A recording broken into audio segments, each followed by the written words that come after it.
Welcome to the Heart and Mind of Business. Today, we are talking about something super exciting, and Debbie is going to talk about decluttering. You do not want to miss this. We'll see you in just a minute.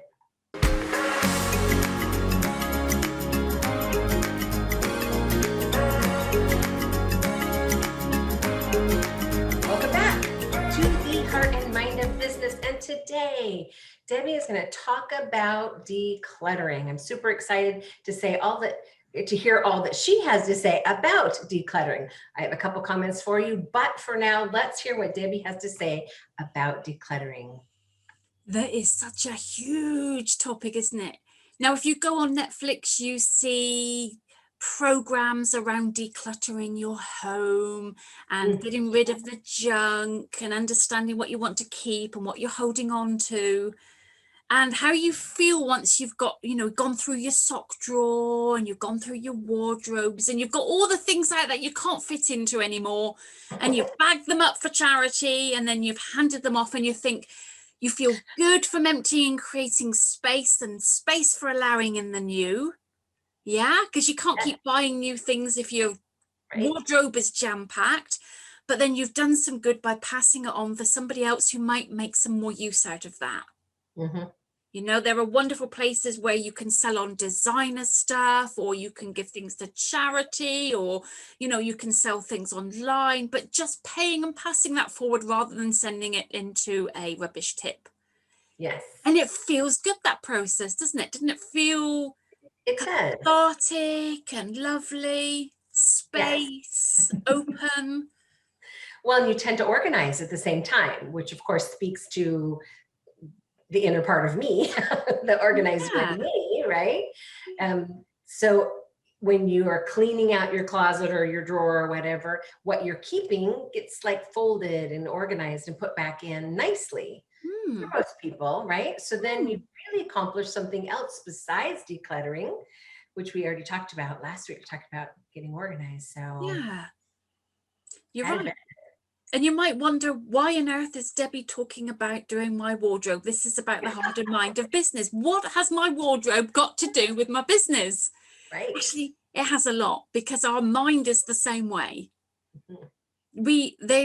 Scientists reckon we have somewhere between 50 to 70 thoughts a day. I mean, that's a staggering amount of stuff up there, isn't it? And a huge proportion of that is the same as what went on yesterday and the day before and the day before. So if we allow ourselves to get caught on that train of thinking and get caught up in those thoughts, you know, you're on a platform and you're feeling all clear and open to new ideas. And then suddenly the next minute you're on the train and you're speeding along and you get caught up in, I've got to do this and this is going to happen and that's going to happen and do. And there's just like a whole whirling stuff going on. And then you catch yourself and you think, oh, I need a bit of space, right? I'm going back on the platform. Oh, that feels a bit more space. Oh, now I'm got caught up in a train again and I'm off again. And it's like a snowball.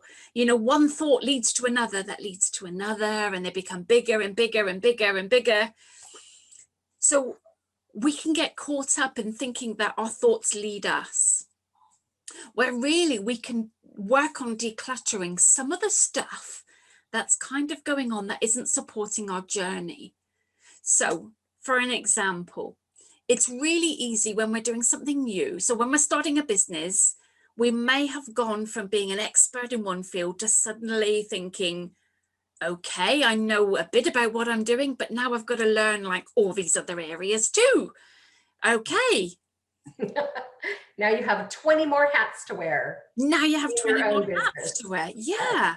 So the whole thing is about being open to giving yourself some space to learning that. And we need some mind gaps for inspiration. We don't want to get in doing mode all the time, but we want to be into allowing mode, allowing in thoughts of, you know, because sometimes when you get inspired to go to a network, you suddenly meet somebody who will be like, oh yeah, I can help you with your marketing. Let's have a chat. And you just click with them and you think, oh, do you know, I'm so glad that I went onto that particular networking. But if our heads are so full of clutter, we don't get that little spark of inspiration because there's no space for it to come in. So we need, Yeah, so it's allowing some mind gaps to allow that inspiration to do a new program, to offer a new service, to reach out to a client, to connect with somebody who might be able to help and support and grow what you're doing. And there's different ways you can do that. So you can do that through mindfulness is a wonderful way. You can work in a mindful way. So it's about where your attention and your awareness is in the present moment. So if say and I know you love forms, so you've got a lovely client intake form that you have on a notebook, and you write it out. Mhm. So when you're writing that, you can put all your awareness into writing that down. So your head's not part in, I haven't finished that form yet, I've got to make that phone call, I've just got to do this in a minute and do that, because your awareness is split everywhere. But you actually put your awareness in what you're doing in this moment. And when you do that and you're allowing that focus, when something else pops into your mind that I can do this, maybe just jot it down. And then it's allowing that to go, because that'll come back in a minute and I can work on that, but I'm just going to work on now. So when we put our attention enables it to grow. So when we've got lots of clutter, we end up with cluttered things showing up everywhere, not only a cluttered mind, but a cluttered environment, cluttered connections, cluttered services. But, it just sort of snowballs into everything. But when we allow ourselves to be a bit more decluttered, a bit more open, a bit more spacious, a bit more aware, it allows for that to show up in the environment around us, the connections we have.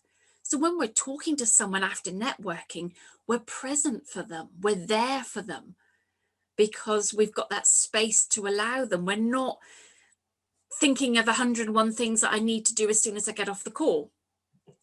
Right. So Yeah. actually you build better relationships, you show up for people. People feel that difference when you're really connected with them compared to when you're half there.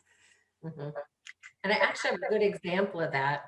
There was a gentleman that we used to do some work with collaboratively who you never felt like he was paying a lick of attention to you. He was either looking down, these are BlackBerry days, looking down his BlackBerry or looking past you.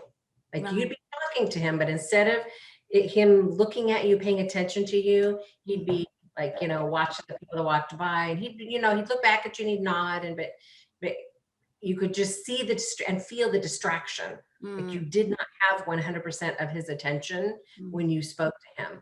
And that's because he, was 100 miles an hour kind of person and wasn't intentional or mindful about his communication.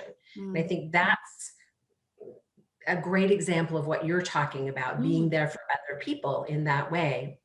Now, of course, for me, it's always about the external things, or more about the external things.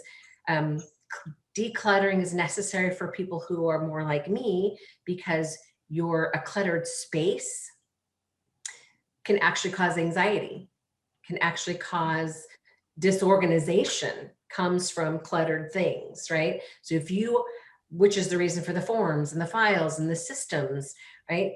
Because I have an intake form like you talked about, I don't have to remember what to ask that person, right? So it's not just about not having 500 sticky notes, right?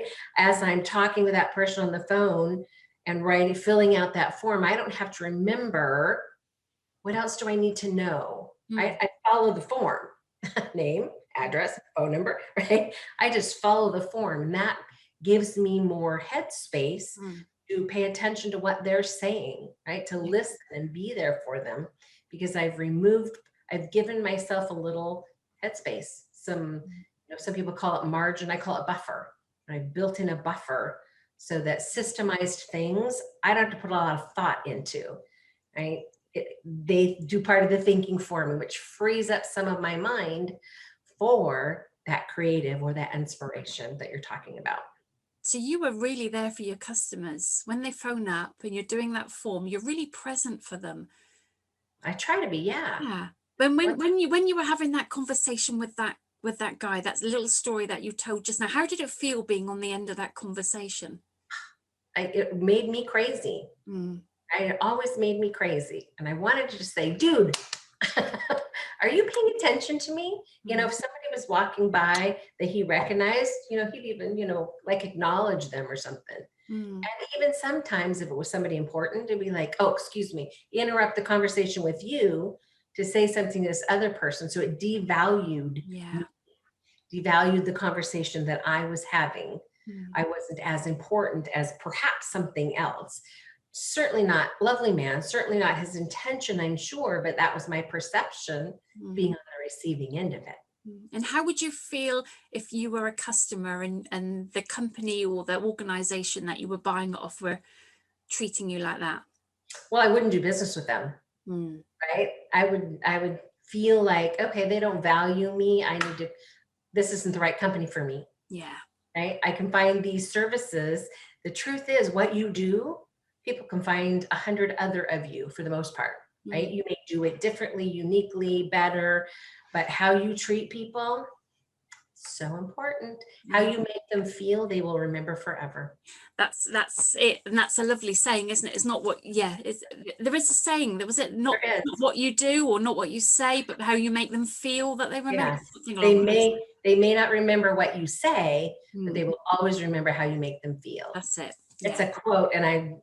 off the top of my head, can't come up with whose quote that is, Yeah, but me neither. brilliant one. Yeah, It they is, but it will is. remember. This has been years. I still remember how he made me feel less Mm. valued, right? He was a collaborative work. I mean, we're like contract work, so it's not like I could walk away from that relationship. But had it been somebody who I was paying money to, I was hiring for something, I would have severed that relationship. He would have lost my business because of that. So actually just spending some time to declutter on the inside creates and helps to create wonderful relationships on the outside. Yeah. A bit like decluttering your processes or decluttering your office helps you to, I guess, to provide a better service because you're clearer in the mind, you're feeling more organized. You feel better. Feel better. Yeah. Right? You feel more in control, Yeah. which, you know, some people will say, oh, I'm not you know, that's control is not important to me, but we all have a bit of that in us, some more than others. Like I like to control my environment. I'm not, I'm not embarrassed by that, right? I don't see it as a negative. I can't always be in control, but my tendency is to want to be in control of my environment. Nothing wrong with that. It's just who I am. They're all wonderful learnt patterns, and we all have a choice. We all have learnt patterns, and we all have a choice in every moment whether we want to unlearn it and learn something else, or whether we're happy to keep these things. And there is never a right and wrong with any of it. You know, if we live with a cluttered head, we're very welcome to carry on with that. The choice is always ours, whether we Right? want to say, actually, I'd just like to do some meditation, or I'd like to do some mindfulness, or use the power of positive imaging. You know, these are the sorts of things I teach because it actually creates those mind gaps. And when we feel freer and more open and have less stuff, we are better with our customers. We're better at the work we do because we're more focused. We might be more productive because of that. But we're also, you know, just our relationships, just the way that we communicate, that we show up for ourselves because we're respecting ourselves, but we respect other people because of that, you know? Self-care. I love the way having a very clean environment, organized environment. I love how it makes me feel. Yeah. I feel more fulfilled in the work that I do in that kind of an environment. I like that I don't have to think about things because they're systemized. It makes me a happier person, more content and fulfilled in what I do, where chaos or dirty environment is, no matter what I'm doing, isn't as fulfilling. Yeah. And if you get that So, on the inside and the outside, there you go. wow, it's a power force, isn't it? You're just Yeah. completely in the flow, in the zone. That's really the place you want to be. I think this has been a great conversation. Yes, good stuff. Thank you for sharing how that we can declutter our mind. If you guys have liked this, please let us know in the comments below. And of course, share it with a friend. We all have that one friend that could use that message, right? And we will, of course, see you next week, the same time, the same place. But don't forget to hit the notification so that you know that we're coming. Help you just to remember one less thing you don't have to remember, right? It will remind you. And we will see you guys next week. Thanks for joining us. See you again soon. Take care.